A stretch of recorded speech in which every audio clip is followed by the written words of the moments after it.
बिस्मिल्लाहिर्रहमानिर्रहीम। आज हम इंग्लिश शुरू करने लगे हैं। तो इंग्लिश के लिए जो बेहतरीन किताब है वो मैंने आपको दिखा दी है। ठीक है, तो ये आपको नज़र आ रही होगी, सबसे बेहतरीन किताब है। आप यहाँ से तैयारी कर सकते हैं, या इसके अलावा to the point by Aftab Ahmad BA की किताब है, वहाँ से भी आप तैयारी कर सकते हैं। ठीक है, तो आज हम अपना लेक्चर शुरू करते हैं। पहला लेक्चर पार्ट ऑफ स्पीच। ठीक है, तो पार्ट ऑफ स्पीच याद रखिएगा, आपके हर पेपर में 2 से 3 एमसीक्यूज़ पार्ट ऑफ स्पीच में से होते हैं। जिसको ये समझ आ गया उसको समझ लें कि इंग्लिश पूरी समझ आ गई है। तो पार्ट ऑफ स्पीच में आज जो हमने डिस्कस करना है, सबसे पहले हमारे पास है नॉन, जिसे हम इस्म कहते हैं। अच्छा, नॉन किस चीज़ को कहते हैं? किसी चीज़, बंदे या शहर का नाम या कोई आइडिया जो है उसको हम इस्म या नॉन का नाम देते हैं। जैसा कि खूबसूरती है, अली है, कराची है, ये सारे हमारे पास क्या हैं? नॉन कहलाते हैं। तो नॉन अगर आपसे कोई पूछ ले किस चीज़ को कहते हैं, तो किसी भी आप कह सकते हैं चीज़, बंदे या शहर के नाम को, या कोई आइडिया जो होता है उसे हम क्या कहते हैं? नॉन कहते हैं। अब ये जो नॉन है, याद रखिएगा हमेशा, ये सब्जेक्ट भी होता है, ऑब्जेक्ट भी होता है। मतलब ऑब्जेक्ट भी नॉन होगा और सब्जेक्ट भी क्या होता है? नॉन होता है। जैसे अब मैंने नीचे कुछ सेंटेंस लिखे हुए हैं, वैसे इनकी तैयारी के लिए मैं आपको फिर मटेरियल भी प्रोवाइड करूँगा। मतलब हम कह सकते हैं प्रैक्टिस के लिए कुछ सेंटेंस भी आपको मैं दूंगा।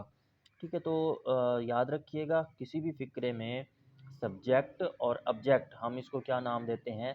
नॉन। ठीक है, तो इसकी अगर हम बात करें, एक फ़िक्रा मैंने लिखा है, अली बिल्ड द रोड। अब अली बिल्ड द रोड, अली क्या है? एक हमारे पास क्या है? सब्जेक्ट। क्या अली हमारे पास क्या है? सब्जेक्ट। बिल्ड हमारे पास क्या है? वर्ब। और रोड हमारे पास क्या है? ऑब्जेक्ट है। ठीक है, अब यहाँ से हम अगर निकालना चाहें कि नॉन कौन सा है, तो हमारे पास अली भी है और रोड भी। ये अली और रोड हमारे पास क्या है? नॉन है, इस्म है। क्यों? क्योंकि मैंने आपको बताया है कि सब्जेक्ट और ऑब्जेक्ट हमेशा क्या होते हैं? नॉन होते हैं। तो यहाँ पे अली सब्जेक्ट है, रोड क्या है? ऑब्जेक्ट है। अब ये सब्जेक्ट क्या है, वर्ब क्या है और ऑब्जेक्ट क्या है? तो किसी भी फ़िक्रे के लिए सब्जेक्ट, वर्ब और ऑब्जेक्ट का होना लाजमी है। ऑब्जेक्ट ना भी हो तो कोई इशू नहीं, सब्जेक्ट और वर्ब का होना लाजमी है। अच्छा, सब्जेक्ट किसको कहते हैं? सब्जेक्ट हमेशा याद रखिएगा, हम कह सकते हैं डूअर को, जो कोई चीज़ कर रहा होता है, उस बंदे को, उस चीज़ को, या जो करने वाला होता है, डूअर जो होता है, उसे हम क्या कहते हैं? सब्जेक्ट। और वर्ब किसको कहते हैं? वर्ब बेसिकली हम कहते हैं जिसके ऊपर काम किया जा रहा होता है। ठीक है, तो जिसके ऊपर, ये मैं अगला हमारा लेक्चर भी वर्ब का है, उसमें समझाऊंगा।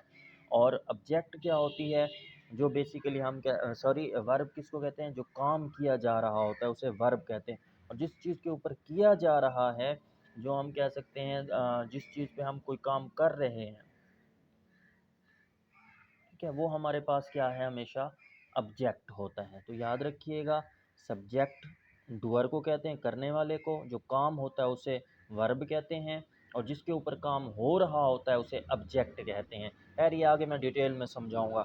अभी आपने ये देखना है कि इस फिक्रे में नॉन कौन से हैं? अली है और रोड है। उसके बाद हमारे पास है ज़िया इंटर्ड द रूम। ठीक है, अब यहाँ पे आप देखें, ज़िया इंटर्ड द रूम। अब ज़िया जो है, ये क्या है? हमारे पास सब्जेक्ट है। ये क्या है? हमारे पास वर्ब है।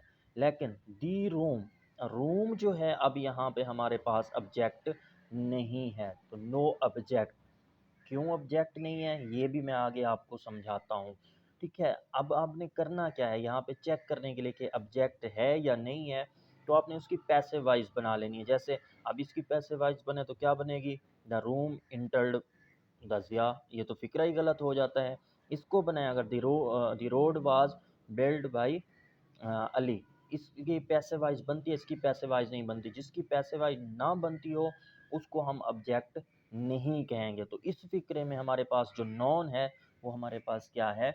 ज़िया है। ठीक है, और इसी तरीके से तीसरा अगर हम बात करें तो हमारे पास क्या है? ही रिजेक्टेड द प्लान। अब हमारे पास यहाँ पे अगर ऑब्जेक्ट ढूंढना चाहें तो हम देख सकते हैं the plan was rejected by him. तो इसकी पैसिव वाइज हम बना सकते हैं। तो ये जो प्लान है हमारे पास, ये अब हमारे पास क्या बन जाता है? ऑब्जेक्ट है। तो यहाँ पे हम कह सकते हैं कि जो हमारे पास नॉन है वो क्या है, प्लान है। यहाँ पे हमारे पास क्या है, ज़िया है। और यहाँ पे हमारे पास रोड भी है और क्या है हमारे पास, अली भी क्या है, नॉन है। तो ये हमारे पास आ गया जनरल कंसेप्ट। उसके बाद हम इसकी टाइप्स देखते हैं कि कौन कौन सी टाइप्स हैं। तो 5 मुख्तलिफ़ तरह की टाइप्स हैं। सबसे पहले है प्रॉपर नाउन। प्रॉपर नाउन किसको कहते हैं, किसी ख़ास जगह, शहर या इंसान का नाम। जैसे कि मैं ख़ास कोई नाम लेता हूँ कि अली ये काम करता है, मैं मुल्तान गया, मैं पाकिस्तान से आया हूँ। तो मुल्तान, पाकिस्तान, अली ये ख़ास चीज़ें हैं, आम नहीं है, किसी का ख़ास नाम है। तो इसको हम क्या कहते हैं, प्रॉपर नाउन कहते हैं। उसके बाद कॉमन, कॉमन आम को कहते हैं कि आम जगह, आम शहर का नाम।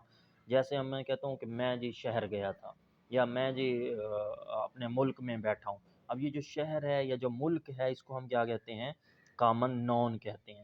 उसके बाद हमारे पास क्या होता है, कुलेक्टिव नाउन। कुलेक्टिव नाम से ज़ाहिर हो रहा है, जो ग्रुप को ज़ाहिर करता है। जैसे पुलिस है, आर्मी, अगर कोई पूछ ले कि आर्मी है, पुलिस है, ये क्या है, तो ये हमारे पास क्या होते हैं, कुलेक्टिव नाउन है। कि आर्मी जो है ना रोड के ऊपर सफ़र कर रही थी, जो आर्मी जो है वो कुलेक्टिव नाउन होगी क्योंकि ये ग्रुप को ज़ाहिर कर रही है। उसके बाद क्या होता है, मटेरियल। मटेरियल मतलब कोई चीज़, कोई मटेरियल हो सकता है, कोई मैटर, कोई सब्सटेंस हो सकता है। जैसे दूध है, पानी है, सोना है, ये क्या है, मटेरियल नाउन है। इसी तरीके से अब्स्ट्रैक्ट। अब्स्ट्रैक्ट या कि क्या करते हैं, किसी हालत या ख़ासियत को ज़ाहिर करते हैं, अब्स्ट्रैक्ट नाउन। कि कहीं पे अली इज़ अ क्लेवर, अब ये जो क्लेवर है ये क्या है, अब्स्ट्रैक्ट नाउन है। और इसी तरीके से पॉवर्टी, गुर्बत, अब ये क्या है, ख़ासियत, हालत को ज़ाहिर कर रही है। तो ये भी क्या है, अब्स्ट्रैक्ट नाउन है। तो proper noun, common noun, collective noun, material और अब्स्ट्रैक्ट। प्रॉपर ख़ास नाम को, कॉमन आम चीज़ को, कलेक्टिव ग्रुप को, मटेरियल सब्सटेंस या मैटर को, अब्स्ट्रैक्ट किसी की खासियत या हालत को ज़ाहिर करते हैं। तो ये हमारे पास पहला होता है जिसे हम नॉन कहते हैं। वैसे इसकी बहुत ज़्यादा डिटेल है, मैं जस्ट आपको एएसएफ के लिहाज से बता रहा हूँ, जनरल जनरल चीज़ें जो आपके पेपर में आम चीज़ें पूछी जाएंगी। हम मज़ीद इसकी डिटेल में नहीं पढ़ेंगे, सिंपल सिंपल आपने ये याद रखना है। अब मैं आपको कुछ सेंटेंस भी दूंगा, वो आपने फिर बताने होंगे नॉन कौन सा है इसमें से, और नॉन में फिर सब्जेक्ट कौन सा है, ऑब्जेक्ट कौन सा है, प्रॉपर है, कॉमन है, कलेक्टिव है, कौन सा है। तो ये चीज़ें आपने यहाँ पे याद रखनी होंगी।